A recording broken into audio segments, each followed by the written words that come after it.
Sejak zaman dahulu, Kepulauan Nusantara jadi tempat persilangan kebudayaan dunia. 2 milenium silam di masa dinasti Han, sejumlah kitab mencatat hubungan resmi antara Tiongkok dan Nusantara. Dalam kitab Hao Hansu disebutkan Yetiao.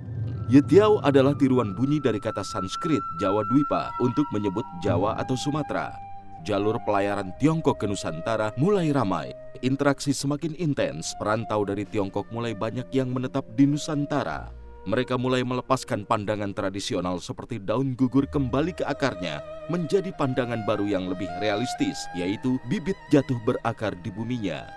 Pengaruh dari Tiongkok merasuk secara wajar dalam hal boga, busana, sastra, bahkan teknologi yang berkembang di masyarakat Nusantara. Pola integrasi alamiah ini terusik dengan datangnya kolonialisme. Rasialisme mendera warga Tionghoa setelah keluarnya Rehiring Reglement 1854.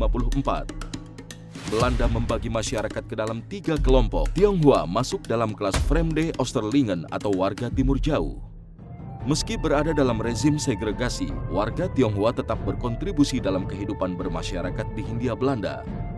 Terhitung sejak era pergerakan nasional hingga zaman revolusi kemerdekaan, sumbangsih warga Tionghoa tak pernah putus. Di bidang sosial misalnya, Ao Cui Lan tergerak membuat rumah penampungan korban perdagangan perempuan bernama Hati Suci.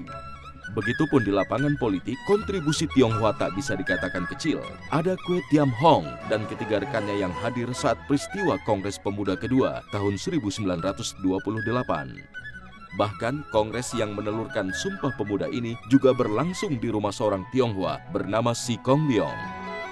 Kemudian di bidang pers tersebutlah nama Ang Chan Kuan, pemimpin Sinpo, dan Lim Kun Hian, pemilik Sintitpo.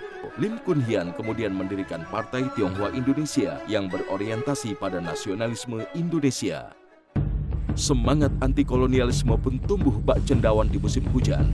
Semua bahu-membahu merebut kemerdekaan. Setelah Belanda hengkang, posisinya digantikan oleh Jepang. Kemerdekaan masih belum teraih. Ketika posisi Jepang terdesak di Palagan Pasifik, mereka mulai mencari simpati. Dibentuklah Badan Persiapan Kemerdekaan seperti BPUPKI dan PPKI. Di dalamnya juga duduk beberapa wakil Tionghoa seperti Lim Kun Hian, Ui Tiang Cui, Ui Chong Hao, Tan Eng Hua, dan Yap Chuan Ping. Bukan hanya perjuangan di belakang meja, beberapa tokoh Tionghoa bahkan turut terjun dalam Palagan mempertahankan kemerdekaan.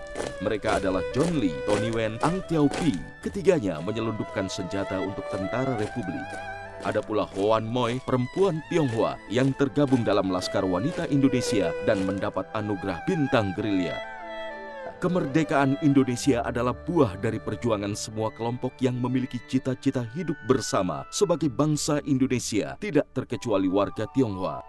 Dan sesuai dengan apa yang dicita-citakan Soekarno saat berpidato 1 Juni 1945, kita hendak mendirikan suatu negara, semua buat semua, bukan buat satu orang, bukan buat satu golongan, baik golongan bangsawan maupun golongan yang kaya, tetapi semua buat semua.